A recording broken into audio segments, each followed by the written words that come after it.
London, September 6th, 1978. Keith Moon is the drummer for rock giants The Who. For the past decade, he's been one of the most outrageous performers in rock and roll. Keith Moon was an octopus. Nobody'd ever seen a drummer like that. He's a drumming genius whose talents are overshadowed by his wild man ways. It was like a time bomb. You never know when he was going to go off. Keith's life was a non-stop party, from the day he joined The Who to the day he died. When it comes to self-destruction, Moon is rock's poster boy. I don't know how he survived, as long as he did. And soon, the curtain will drop on the clown prince of rock and roll. This is the last 24 hours in the life of Keith Moon.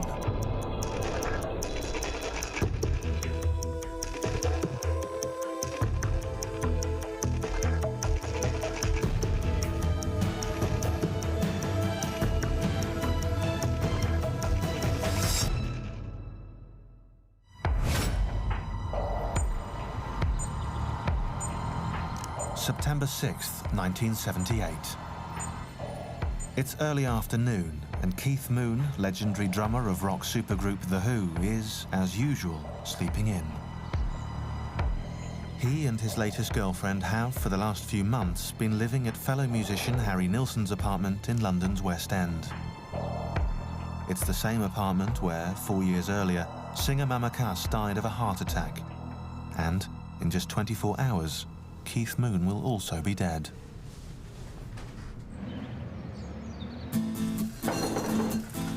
For the last few weeks, Moon has been basking in the attention given to The Who's latest album, Who Are You?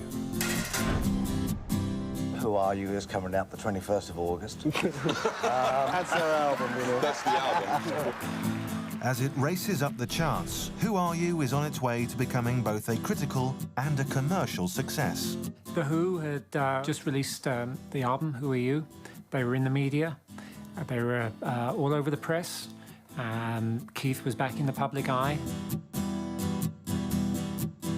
For the moment, things are going well for Moon, especially with his girlfriend, former Swedish model Annette Walter Lax.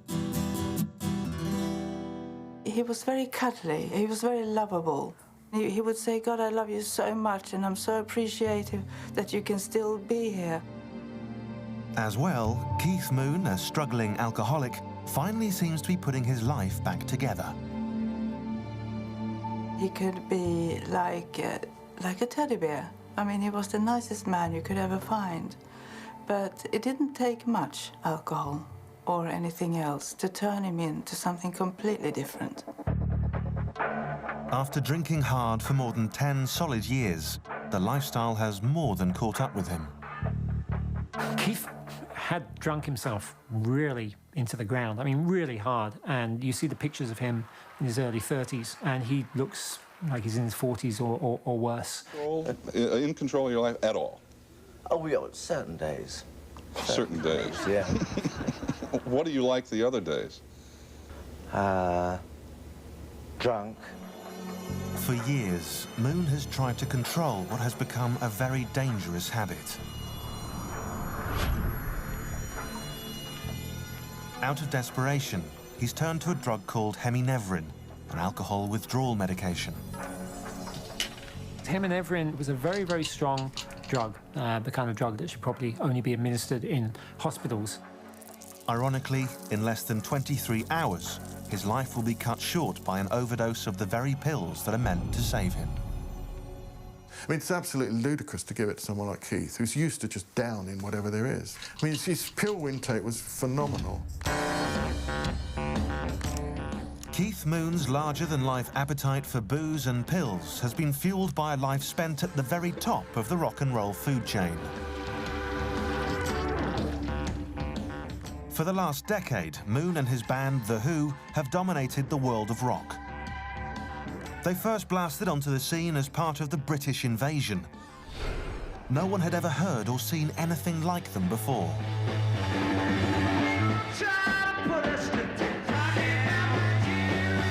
The first time you heard My Generation, I went, what was that? Everybody knew the Beatles and the Stones, but we didn't know that there was going to be a tidal wave of bands coming from England. And everybody wanted to say, well, who is this band, The Who?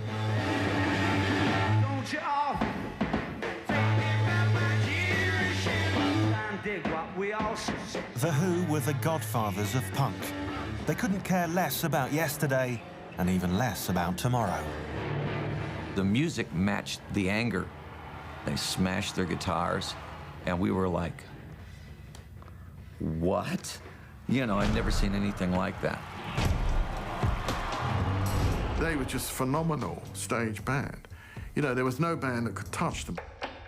But The Who were also musical innovators. They moved from 3-minute amphetamine-fueled teen anthems to psychedelia, from psychedelia to genre-busting rock opera. And at the band's centre was Keith Moon. Who was this drummer? Nobody had ever seen a drummer like that. I mean, Ringo was a great drummer. Charlie Watts was a great drummer. Keith Moon was an octopus. He was all over the place, and to this day is still the best rock drummer of all time. Before Keith came along, the drummer was just a guy who sat in the back and kept the beat. And he really was the first drummer to become a frontman drummer. He was really sort of the most watchable drummer there was. You know, you could watch him, because drummers are not that visually interesting, but Keith used to put on little performances. And for his finale, he would often smash his kit to pieces. But Moon was as explosive off as he was on the stage. Keith is the epitome of the bad, hotel smashing, over-the-top rock star. We'd been in some hotel room and he's looking at all this wreckage in the hotel room, and he was sitting there thinking, you know, I think this is one of my best. Moon's crazy antics were also witnessed by fellow drummer Kenny Jones. I was in the room next door to him, and I could hear this scraping and stuff like that, and I thought, what's that? I think we're like rats or mice or something. And all of a sudden, the wall started to move forward, and then it sort of, Keith burst through, said, fancy a drink? It was great. He just chopped his way through the wall. Moon's practical jokes were the stuff of legend. Once armed with an inflatable doll, Moon paraded through town, pretending to indulge in a naughty and very public act. He's got the mic, and through the big loudspeakers at the front, he's going, oh, let me go, don't take him down.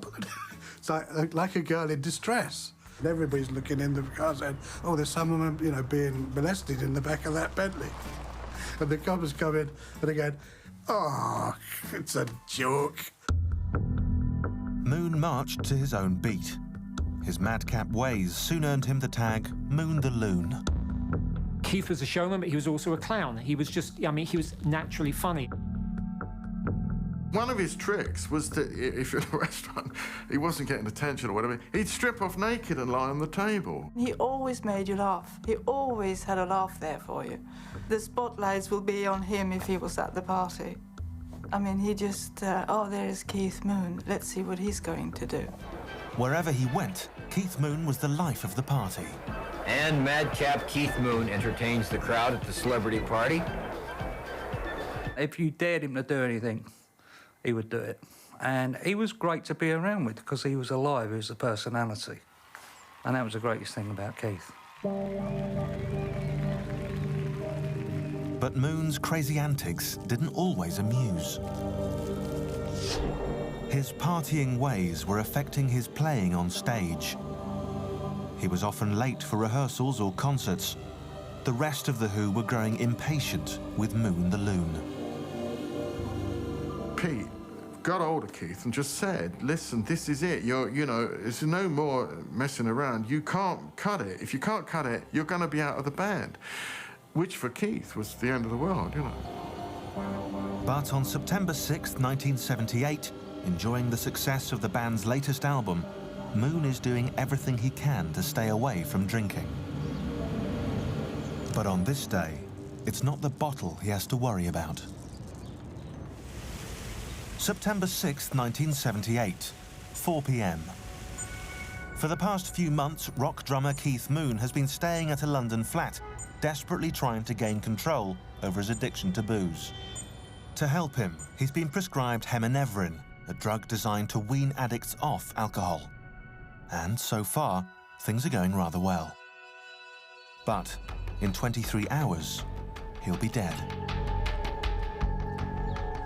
On this particular afternoon, Keith Moon is struggling with whether or not to attend the star-studded bash tonight, thrown by his good friend Paul McCartney. For someone trying to keep his drinking under control, the party sounds like a bad idea. You know, I'm sure that Keith thought, you know, on one hand, I want to go to this party, see friends. On the other hand, I'm going to have to, am I going to be able to not drink? Is something else going to be offered to me in the bathrooms? Am I going to expect to jump on the table and get naked like I used to do and have so much fun doing? And I'm sure that Keith felt that if he went to this party, people would expect things from him. However, this is not an invitation you turn down. But his girlfriend Annette is keen to go.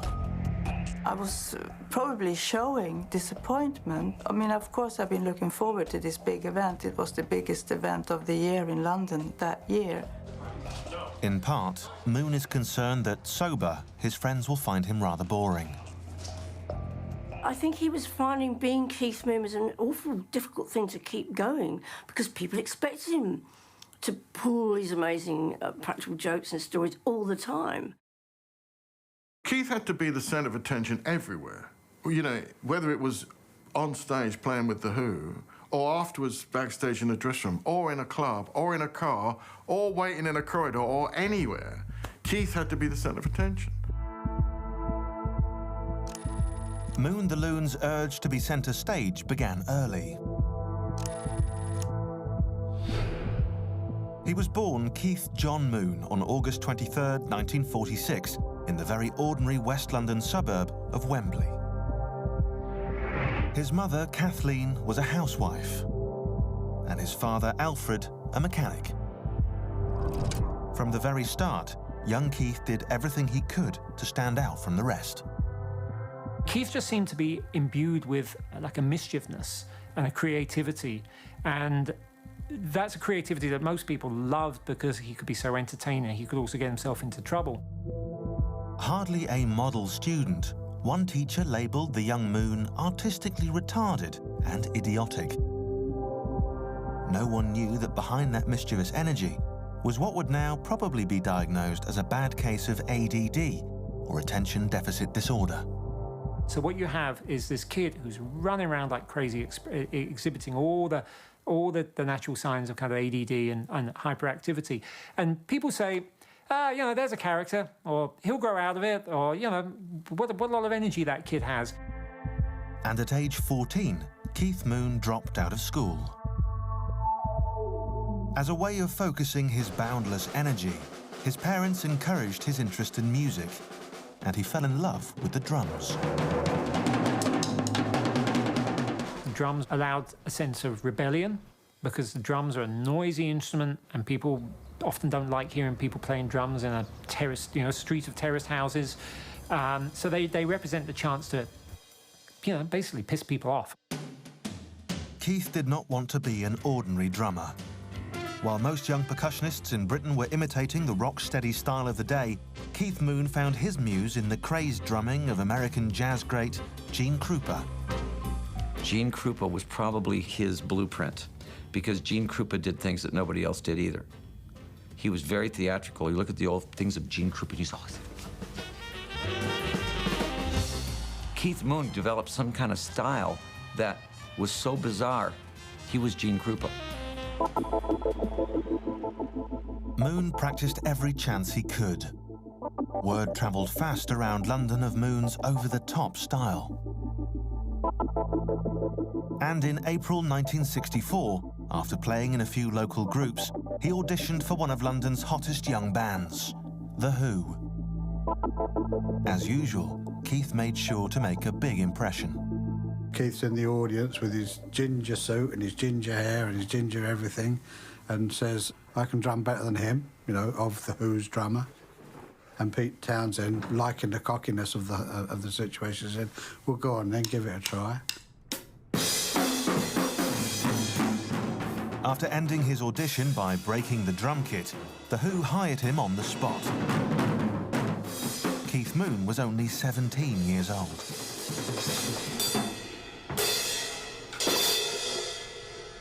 Within a very short period, Keith had joined the band. He's got to learn all the numbers and learn to get on with the other guys and, you know, fit in. But within just a few weeks, they're in the studio recording. The Who were at the vanguard of a new British subculture called the Mods. Kicking against stuffy post-war values, they wore sharp suits and drove Italian scooters. It's almost as though the country went from black and white to colour, sort of overnight, and Keith was at the perfect age to jump into this new colourful world. For Keith Moon, determined to stand out from the crowd, he couldn't have picked a better band. The Who were all about flash. The Who were the archetypal mod band. They were very, very sharp fashion-wise. Keith was really sharp. He quickly developed this look of having a mod symbol. It's just the RAF symbol, the red, white and blue target. He would wear that on a T-shirt. It's one of these pure symbols and never dies. But The Who were also getting high with the mod's drug of choice, speed.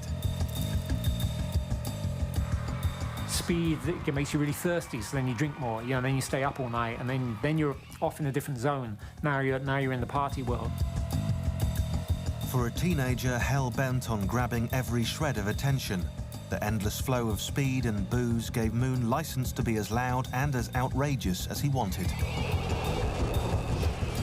A witness to Moon's early pill-popping was close friend Richard Barnes.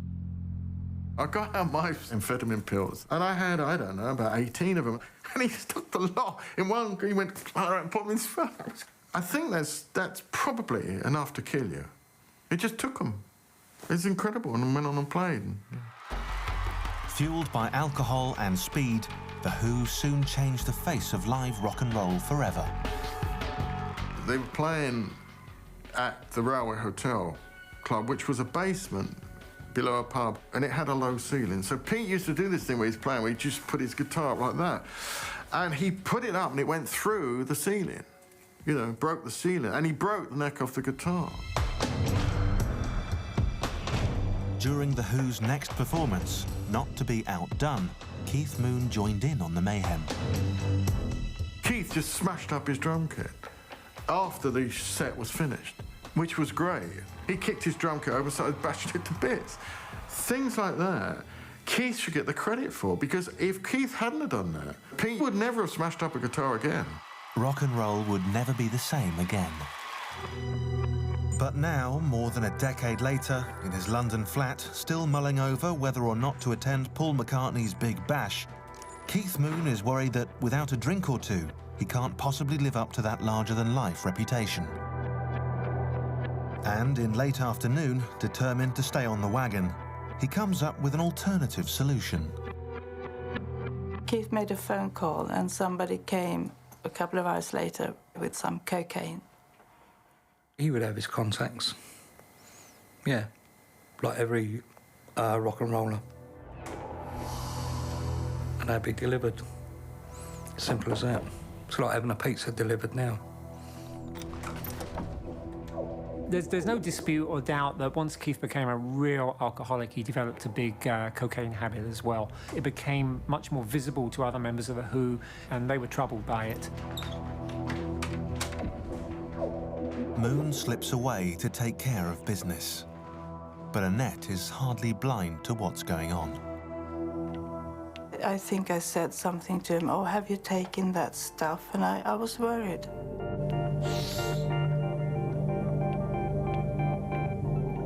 Moon's system now contains cocaine and heminevrin, his anti-alcohol medication. Buzzed from the cocaine, Moon does an about-face. Now, he's ready to party. After that, he changed his mind. And he wanted to go to the party. I think he registered my disappointment and did it for my sake. He did it for me. It's one favour she would later wish he'd refused. September 6th, 1978, 9 p.m, London. Drum legend Keith Moon has only 18 hours left to live. He and his girlfriend, Annette Walter Lax, are on their way to a party being thrown by ex-Beatle Paul McCartney. It's a pre-screening bash for the launch of the film The Buddy Holly Story. Earlier, for fear of being tempted to drink, Moon had been reluctant to attend. But thanks to a few lines of coke, he quickly changed his mind.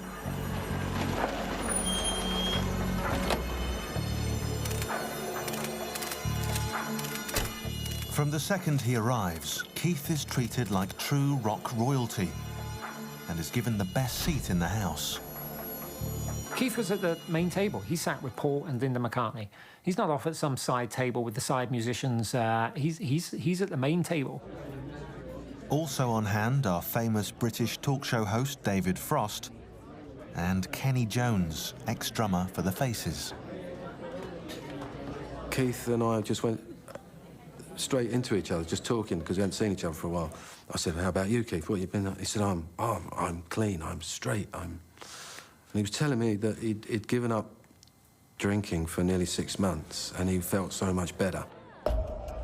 For partygoers, Keith's calm behaviour comes as something of a surprise. One of those who's taken aback is BBC radio personality Annie Nightingale. He seemed very subdued and not the crazy Keith, putting all kinds of jokes. For girlfriend Annette, the change in Keith comes as a welcome relief. I felt like for once I was relaxing with him. I felt safe, and I could probably for the first time enjoy a party with him as a normal couple. It was wonderful.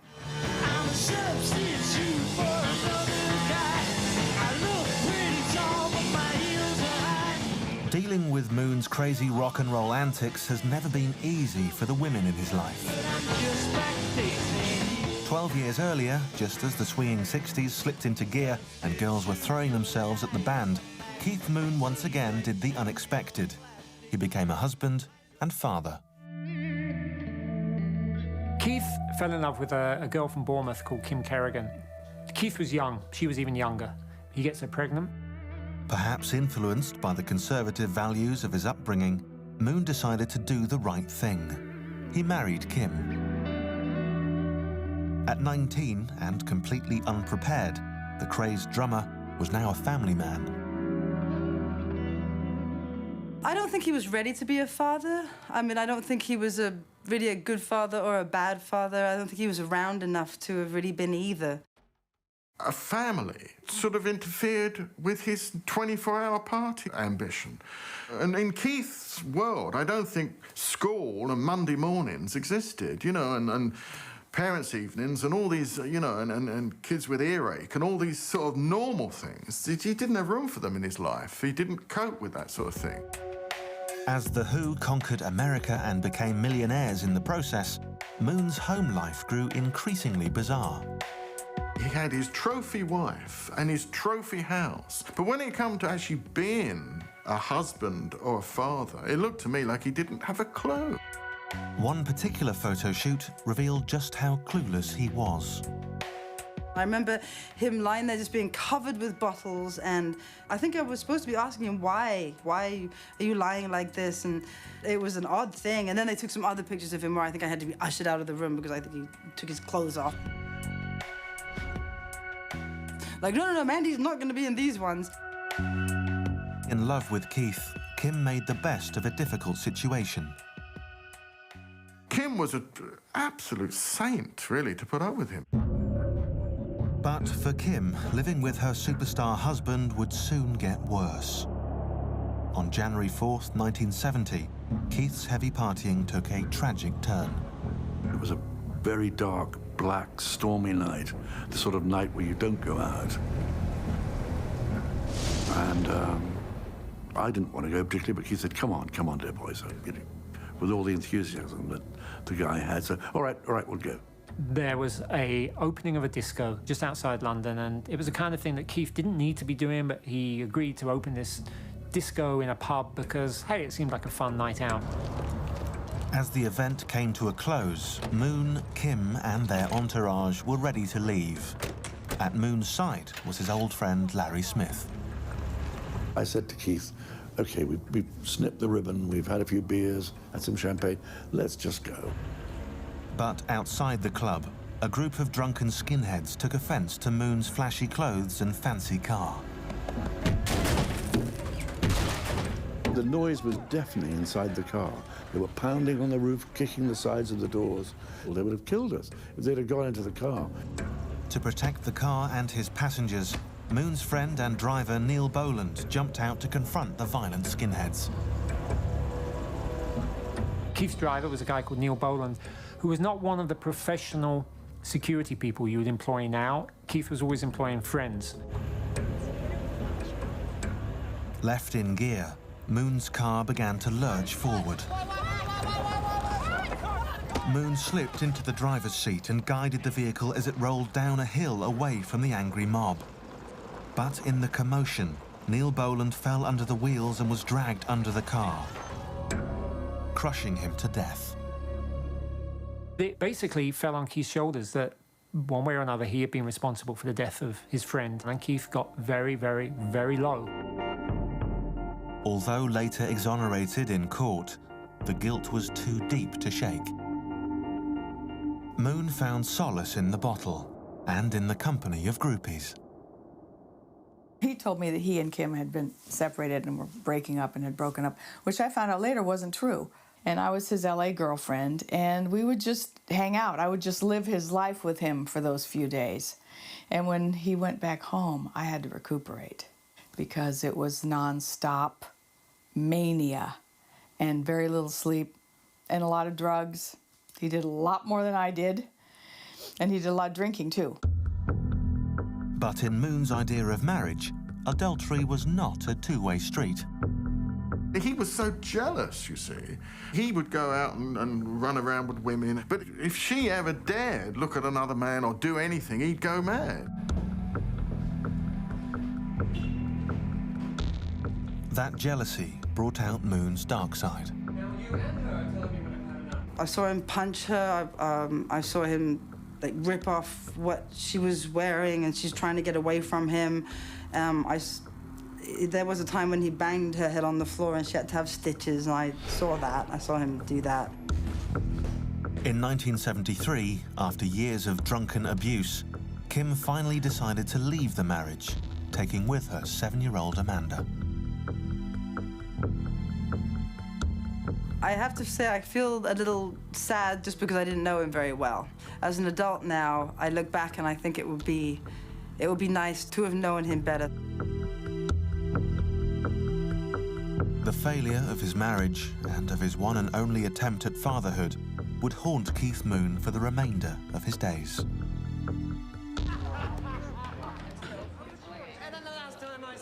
Now, at Paul McCartney's party, he's focused on more positive things, staying sober and hanging out with Annette. But as the evening wears on, it becomes clear that The Who's drummer hasn't beaten his addictions. Addictions that will soon end his short, crazy life. September 6th, 1978, London. Drum legend Keith Moon and his girlfriend Annette are at Paul McCartney's pre-screening party for the film The Buddy Holly Story. It's 11 p.m. and Moon has only 16 hours left to live. Initially abstaining from drink, Moon finally gives in and has a couple of glasses of champagne. He now has alcohol, cocaine, and his anti-booze drug Heminevrin in his system. Keith Moon's girlfriend, Annette, leaves him at the table and heads to the dance floor. While she's on the dance floor, he's apparently telling everybody how much he loves her and that he wants to marry her, and he doesn't tell her. I heard afterwards that he had planned to ask me to marry him the next day. To actually hear that he said it to other people that night. For the first time in years, Keith Moon's love life seems balanced and healthy. But less than 5 years earlier, following his ugly separation from his wife Kim, Moon's life was in a complete freefall.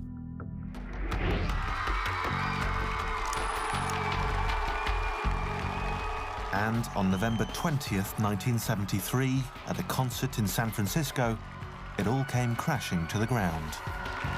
Someone passed him some drugs, which I think they turned out to be like kind of horse tranquilizers. Moon was completely unaware of the potency of the pills. As they reached the middle of The Who's 70s anthem, Won't Get Fooled Again, Keith suffered a total collapse.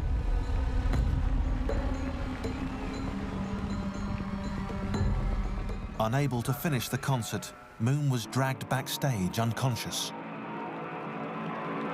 The Who being consummate professionals, the show had to go on.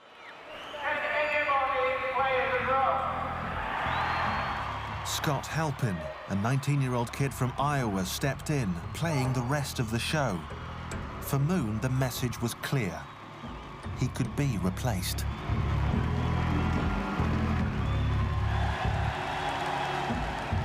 Roger came up to me at one stage and said, "You better tell him to get his act together, or if he's out of the band." Soon after, the band took a break from touring. To Keith, it was a death sentence because he lived for being on the road, for hotel life, all the stuff that Pete hated, Keith loved. With The Who now on hiatus, Moon increasingly began to worry about his future. When are we likely to see a tour by The Who here? A good question, and one that I wish I could answer. And then, one evening in 1974, in a London nightclub, he spotted a beautiful young Swedish model, Annette Walter Lax. He saw Annette sit down there with a boyfriend, and he gave £10 for the bouncer to throw the boyfriend out, which they duly did. Yeah, my date left, and I was stuck there with this Keith, who was he just mesmerised me. Keith chatted her up with a bottle of Dom Perignon, and that's how they ended up. I was adventurous, I was young, I was a rebel. I didn't know who Keith Moon was. I had no idea.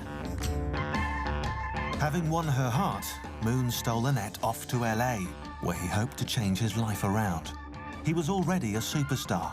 Maybe he didn't need The Who after all. He wanted to be a star. There comes a point where maybe The Who's not enough for Keith. When Moon arrived in Los Angeles in the autumn of 1974, he discovered that the place was crawling with other British rock stars.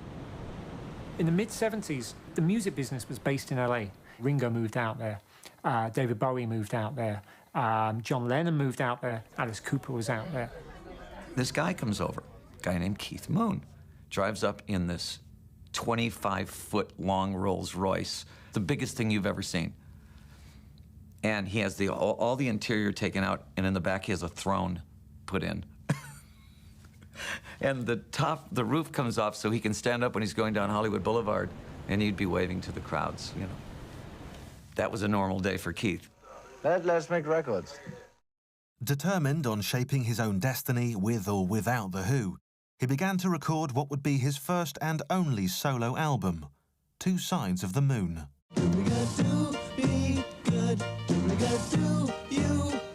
Do me good, do us good tonight, right? He tried, bless his soul, but his drumming is better than his singing. Yes, I think so. Oh! But the album was anything but a rousing success. No, it's sold all of 50 copies, you know. Apparently it's one of the most expensive records ever made. They had a non-stop party on that record. They had fleets of limousines. You know, it cost an absolute fortune. It went on and on and on. I mean, it's incredible. Surrounded by all the temptations of Hollywood, Keith Moon now took his partying to new all-time highs. It was very hard to sort of keep up with that lifestyle of the celebrities. I mean, they were called in all the time, and Keith as well, of course, being the party guy that he was. He wanted attention. He needed that. He wanted that. He'd wear you out. Because as soon as you thought, okay, it's over, he'd go, let's go to Vegas. I don't know where he got this energy.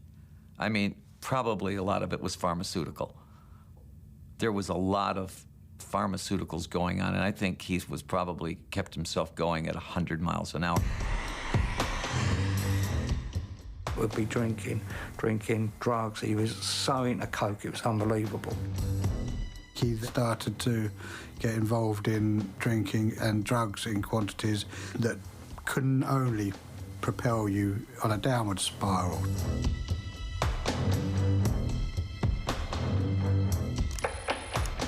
Now, 4 years later, back in London, Moon is determined to stop that downward spiral. It's 1 a.m, and after attending Paul McCartney's party, he decides to leave partway through the screening of the Buddy Holly story. He was restless, and he said, I can't sit through this, I don't want to watch this. Let's go. Uncharacteristically, Annette and Keith call it an early night and head home. We said goodbye to each other, and he went off. And that was it, really. That's the last time Keith and I saw each other. But as the night has worn on, for someone who's only had 2 drinks, Keith Moon seems strangely out of sorts. One of those who notices is Keith's old friend Roy Carr, who earlier bumped into him outside the theatre. So he dashes over to me, and he's given me this really big bear hug. Oh, hey. And then he's like that for about 2 or 3 minutes, and he stands back, and there's tears on his face. I said, what's up? He said, oh, no, it's just good to...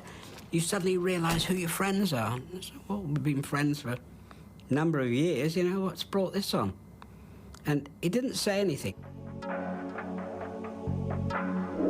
Moon doesn't know it, but the very drug that's meant to save him is on the brink of destroying him. In 14 hours, he'll be dead. September 7th, 1978, 2 a.m. Keith Moon has only 13 hours to live. After attending a party and special screening for the Buddy Holly story, Keith Moon and his girlfriend Annette Walter Lax return to their flat. Moon has been taking large amounts of Heminevrin, a drug prescribed to help him with his alcohol withdrawal and insomnia. I didn't know they were dangerous. I didn't see them as dangerous because they were prescribed by the doctor. So I trusted the situation. But as with everything else in his life, Moon's been overdoing it and completely ignoring the recommended dosage. The effect of Heminevrin is that you feel drunk if you take them. You should have them in hospital by nurses or doctors that can see how many tablets you get per hour or whatever. I didn't know that then. Annette is used to watching him take all these pills and being really not particularly educated to what this is all about, is thinking, well, at least they're meant to be good pills. You know, it's better than the bad pills. They were supposed to make him sober. They were supposed to make him stop wanting to drink alcohol. That's what I know. As Moon gets ready for bed, he asks Annette to fix him some food. He was hungry when he got back, so I went to the kitchen. I knew we had some lamb, as a matter of fact. He loved lamb. He had that, and he wanted to watch this film. With a belly full of food and Heminevrin, Keith Moon finally drifts off to sleep. Moon's serious attempt at kicking the bottle began over a year ago with the announcement from The Who that they were planning to record a new album. Who Are You? He left his home in LA and headed back to London for the recording. But throughout the recording sessions, Moon continued to drink heavily. I remember him in the recording studios trying to do it sober, and he couldn't do it. He was just screaming out for brandy. He couldn't fulfill his status of drumming without the alcohol. Overweight and out of shape, he struggled to play. I saw him in struggling in recording studios. He was just struggling. Whereas before, you couldn't stop him, you couldn't shut him up. This time, he just didn't have the stamina to keep it going, you know.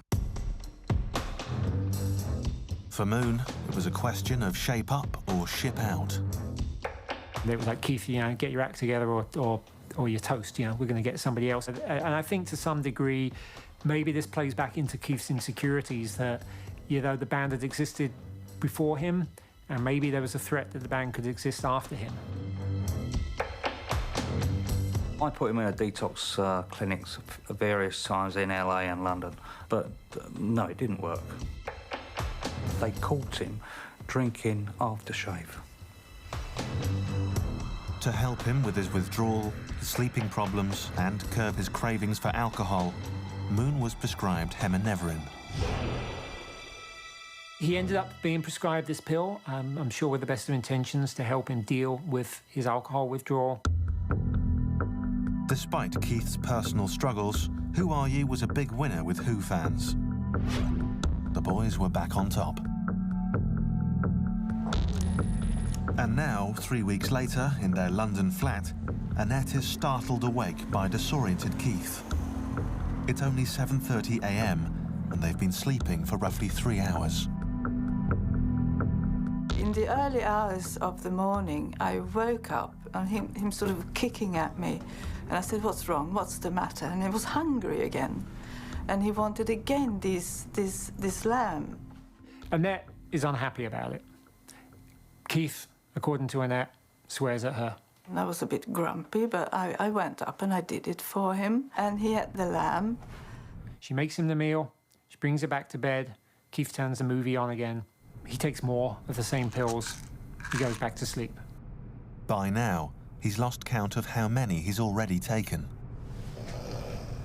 He started snoring. He was a snorer. And I didn't want to wake him up by kicking at him or nudging him and tell him, oi, you're snoring. So I just took my blanket and I went to sleep on the sofa. And he was asleep in the bedroom. And I thought he was asleep in there. I could hear him sleeping. As Moon finally drops into a deep and peaceful sleep, Annette is completely unaware that he's quietly slipping away. London, September 7th, 1978. It's 3:30 p.m. and Keith Moon is still dead to the world. Earlier in the day, he took several handfuls of Heminevrin, an alcohol withdrawal medication, and he's been asleep ever since. I woke up. It was the afternoon. I went into the bedroom, and it was this strange feeling when I came into the bedroom because I couldn't hear him breathing. It was just like a silence that was like lead heavy. And I could just see Keith with his left arm hanging over the side like that on his tummy. And right there and then I knew something was wrong. So I just darted in there, flew on top of him, turned him around, and I just went into panic. Not knowing what to do, she calls the doctor who prescribed the drugs. At 5 p.m, both the ambulance and the doctor arrive to discover that Moon has suffered cardiac arrest. They try and restart his heart. It's all to no avail, and Keith is very clearly dead and probably has been for a few hours. And I put a blanket over him and carried him out. He was gone. At 5:50 p.m, September 7th, 1978, Keith Moon, the greatest rock drummer of his generation, is pronounced dead. They'd been expecting it for years, but it still came as a shock. Partly because he'd calmed down and was attempting to resolve his drinking problem. They announced the death of Keith Moon, who died from a drug overdose. And I thought, someone's winding somebody up here. Everyone thought it was actually a huge practical joke, being Keith. At the funeral, or the doctor, he said he fully expected Keith to jump out of the coffin and go, ha, ha, ha, fortune. But unfortunately, it was no joke. An autopsy 2 weeks later concludes that Moon had 26 undissolved heminevrin tablets in his stomach. Was Keith knowledgeable of how many pills he was taking that night? Did he know that he was taking way more than was sensible, way more than the limit? We just will never, ever know. I think people who knew him well were surprised that he lived as long as he did. He made it longer than Hendrix or Joplin or Brian Jones or Jim Morrison. He made it 4 more years. So that was pretty surprising that he actually lived as long as he did. But of course it's sad, you know, when somebody that huge, that bombastic, that alive is no longer on the planet. About 10 days before he died, Keith, out of the blue, phoned me up and said, I want you to write my life story. So I go, really? What? Yeah, why? Why did he want to write his life story? And then, you know, 10 days later, he was dead. I did find that very strange. The thing with Keith is everybody loved Keith. I mean, they could get fed up with him, but everybody loved him. The Who loved him, his wife loved him, his bodyguard, people who looked after him, you know, had to look after him, really all loved him. And yet they could never really convince Keith of this. They could never really convince Keith that it was all right, that the world loved him and that he didn't have to keep trying to prove himself.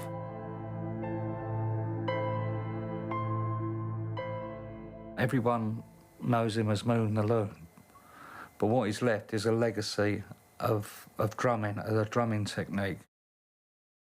That, to me, God rest his soul, is what is left.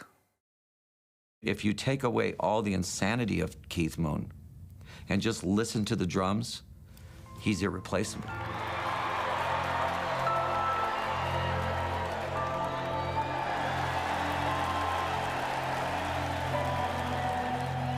Kenny Jones, one of the last people to see Keith Moon alive, would go on to replace him as the new drummer for The Who. Ironically, on the cover of his last album with The Who, Keith Moon is shown sitting on a chair bearing the words, "Not to be taken away." Well, I lost the man I loved, of course. The Who lost the best drummer ever. The world lost a character that can't be replaced. Yeah, gosh, no, he was just amazing.